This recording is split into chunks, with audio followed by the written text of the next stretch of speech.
On today's Smart 7, Matt Hancock faces the music, strange tales from Belarus and lots more. It's Wednesday the 28th of June. It's International Body Piercing Day and happy 96th birthday Mel Brooks. The Smart 7. It's news, but not the news.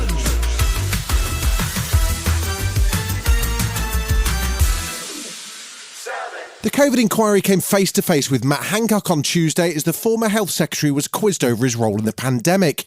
Hancock was questioned at length by KC Hugo Keith about the systems and planning in place for pandemic events, and it was truly shocking to hear the revelations, including the fact that the government really had no idea about care homes when it decided to move NHS patients into them. There was work ongoing to try to find out even the basics, how many care homes are operating right now in the UK. That was a fact that we did not know. He apologised to the families, saying he was profoundly sorry for each death.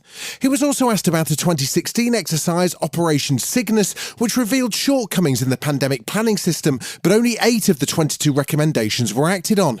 That in part was because Brexit planning superseded it, but Matt says that saved the NHS from running out of critical ICU medication. The work done for a no-deal Brexit on supply chains for medicines was the difference between running out of medicines in the peak of the pandemic and not running out. We came extremely close, within hours of running out of medicines for intensive care. Hugo Keith KC was relentless in his questioning, suggesting that the NHS staff were lions led by structural donkeys and pointing the finger squarely at Hancock. But Mr. Hancock, it's not just a question of irony, is it? These failings materially hampered the United Kingdom's ability to prevent death.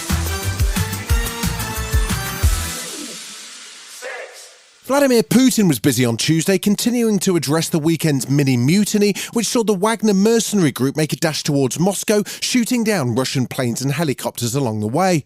The Russian president led a minute's silence for those who died and praised the whole of Russia for their efforts in stopping the curtailed coup.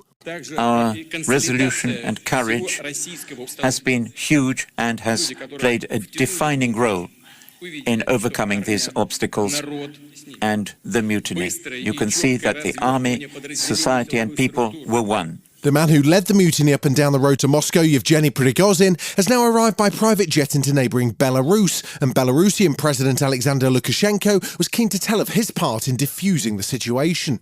He described negotiating a settlement between Putin and Prigozhin, speaking first to a furious Putin, convincing him he could negotiate with the Wagner boss, and then making what sounds like a phone call for the ages.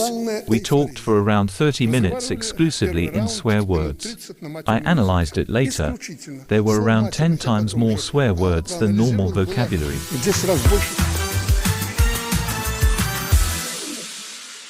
It seems like only last week Rishi told us he was on it when it came to inflation. Now hang on, wait. It was only last week. However, there's not much sign of any good news yet from the PM's efforts, as food inflation dipped marginally in June but remains at 14.6%. But according to supermarket bosses who were appearing before the House of Commons Business Committee, there's no sign of a substantial change anytime soon.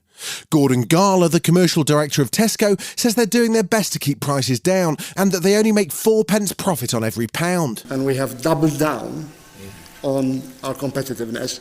And genuinely, as we've said, we are the most competitive we have ever been. Poor harvests in Europe and Africa, plus the impact of Russia's war on Ukraine on grain prices and sunflower oil are all factors that may well keep food inflation high for some time.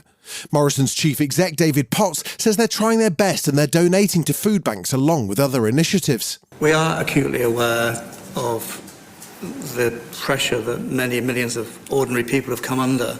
By investing early in lower prices, we are as close now as this company has ever been to Aldi and Lidl prices.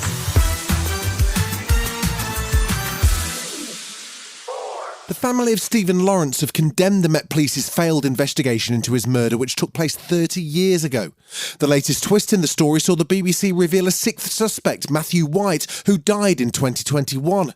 The fact that multiple witnesses suggested he was involved fell on deaf ears, and then Met Commissioner Cressida Dick declared the investigation inactive in 2020. Former Met Police Superintendent Leroy Logan told GMB that the whole affair raises serious questions over the Met's leadership. It's not for the first time investigative journalists have revealed where the Met are falling short of the mark. And it really shows that there's some real issues around the culture and the leadership. Still to come on the Smart 7, Cricket Commission uncovers a mess and Rob Lowe celebrates 33 years sober. Right after this.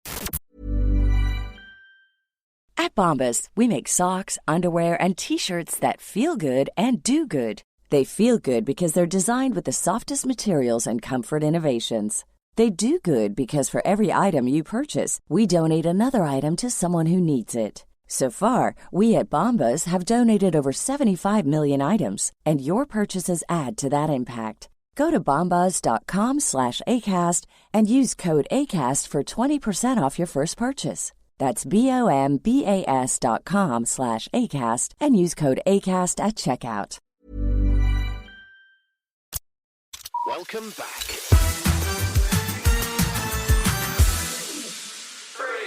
A 317-page report from the Independent Commission for Equity in Cricket has found that racism and discrimination is a widespread issue. The Commission spoke to 4,000 players, coaches, officials and fans and concluded that this is not just a case of a few bad apples. The sport as a whole has a serious problem. With England about to head into the second Ashes tests, men's captain Ben Stokes said he was deeply sorry and acknowledged the game needs to become more diverse and inclusive. Chair of the Commission, Cindy Butts, says massive reform is needed. Our findings are unequivocal. Racism, sexism, class-based discrimination and elitism are widespread and deep-rooted throughout the game. And it goes to show that the culture in cricket is rotten.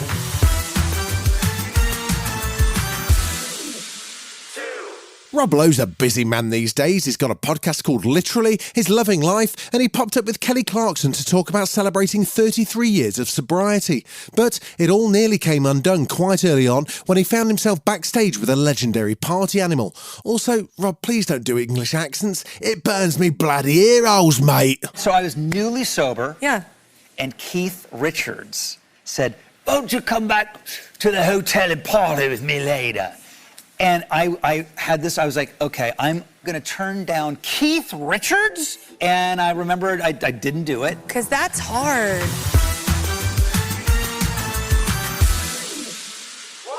Ben Elton's having a bit of a viral moment this week, having called Rishi Sunak a narcissistic sociopath on Sunday. He's now arriving on Channel 4 with a new documentary about trains. Of course, as a legendary loudmouth comedian, it's going to be a bit different. The show's called Ben Elton, the Great Railway Disaster, and it sounds like he's tapping into the British national rage over the state of the railways. We're making one of those celebrity on a train programmes. You know the sort of thing. Michael Portillo looking bucolic in his big red trousers. Michael Palin being lovely. Joanna Lumley being even lovelier. Except this time, it's me. So, full disclosure, a liberal, lefty, lovey. But also, like all of us, of all political persuasions, a passenger. You've been listening to The Smart 7. We'll be back tomorrow at 7 a.m. Hit that follow button and have a great day. Give us 7 minutes and we'll give you the world.